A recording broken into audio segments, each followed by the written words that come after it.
Re'eh anochi noten lefanecha hayom bracha uklala. Pay attention as I set before you this day a blessing and a curse.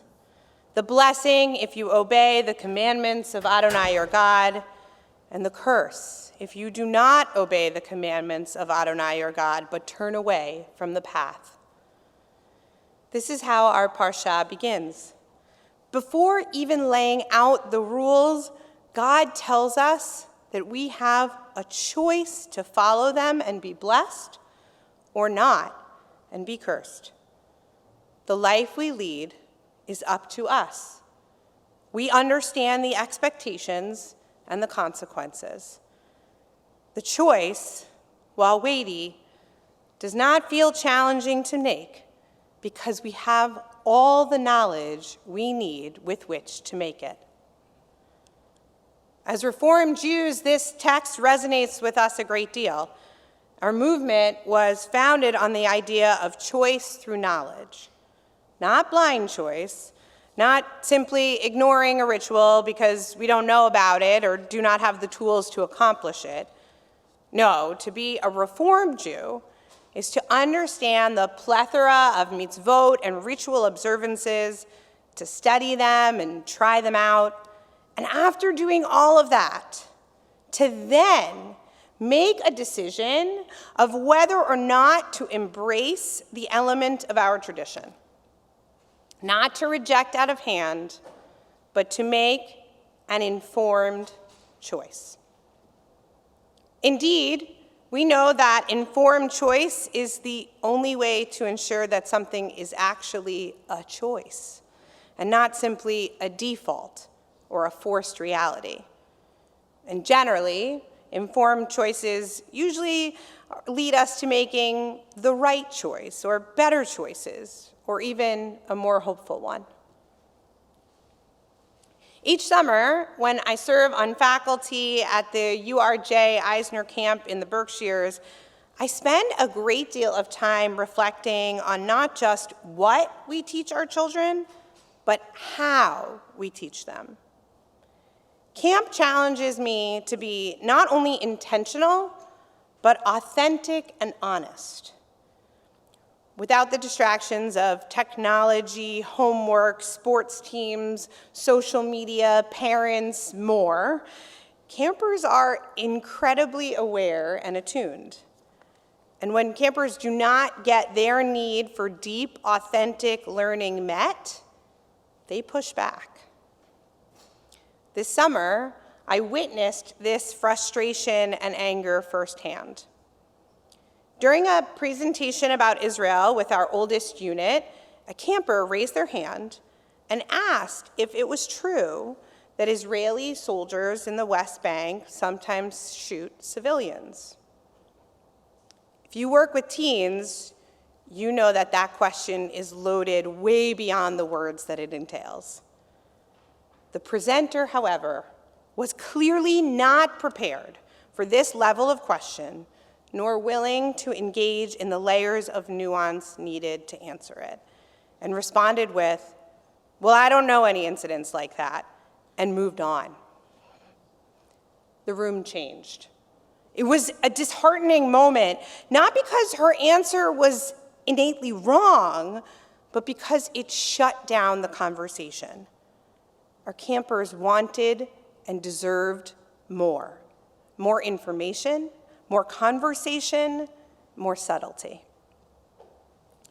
So, in the following weeks, the faculty and the Israeli staff did just that. We offered these 15-year-old campers a chance to meet with us during lunch and just talk, to answer questions, to hear their thoughts and ideas, to have an open and honest dialogue. It would be a lie to say that I was surprised by the level of conversation, but to say that I was proud would be an understatement. This is what our children are capable of when given the chance, and the gift we can give them is to respond in kind. We, the faculty and the Israeli staff, offered the campers the same level of complexity, gradation, and honesty in our responses. No question was too embarrassing or too difficult. Not every question even had an answer, sometimes only more questions that followed. Where we disagreed about Israel, we stated it. The places where we knew various constituencies would answer with various ideas or opinions, we gave as many as we could think of. And regardless of our own views, our own opinions, our own beliefs, we aspired to ensure that the learners sitting before us had all the information that was available and would confront them at some point in their lives. We decided it was better to share those complicated questions and ideas with them now than have them be surprised by it later. Israel is a complicated topic, and too often we shy away from giving our kids all of the nuance and gray area of its history, worried that they'll turn away from our homeland and from Zionism. But what I saw in those weeks at camp was something very different.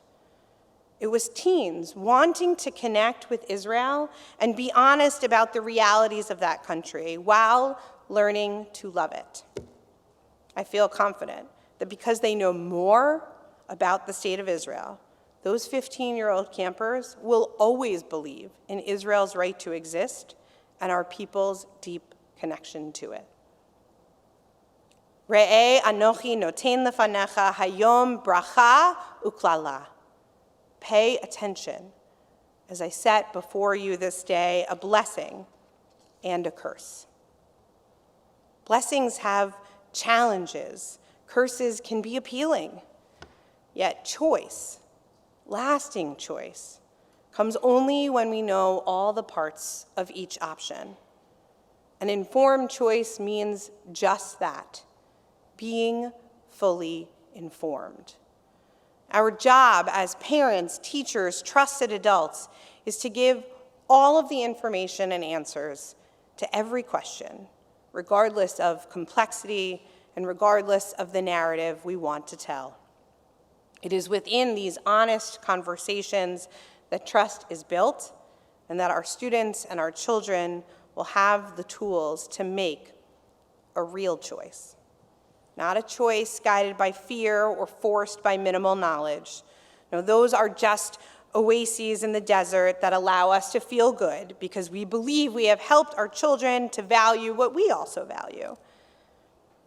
Uninformed choices, however, lead to distrust and often an eventual unchoosing when confronted with the knowledge not given earlier.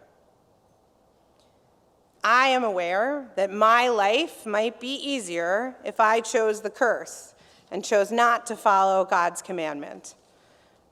My life could be filled with cheeseburgers, shellfish, and wonton soup, and not with matzah, divrei Torah, and tzedakah. But I'm also acutely aware that Jewish life offers me so much beauty that I'm going to choose the blessing every time. So this Shabbat, let us follow God's example and lay before our children the blessing with all its complexities and the curse with all its realities.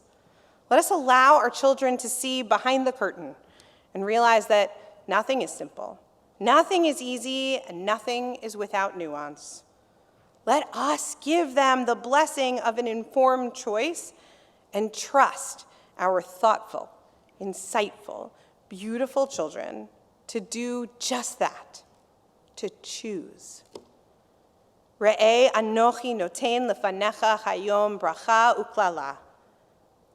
I believe that we will stand in awe of the blessings that they choose for themselves.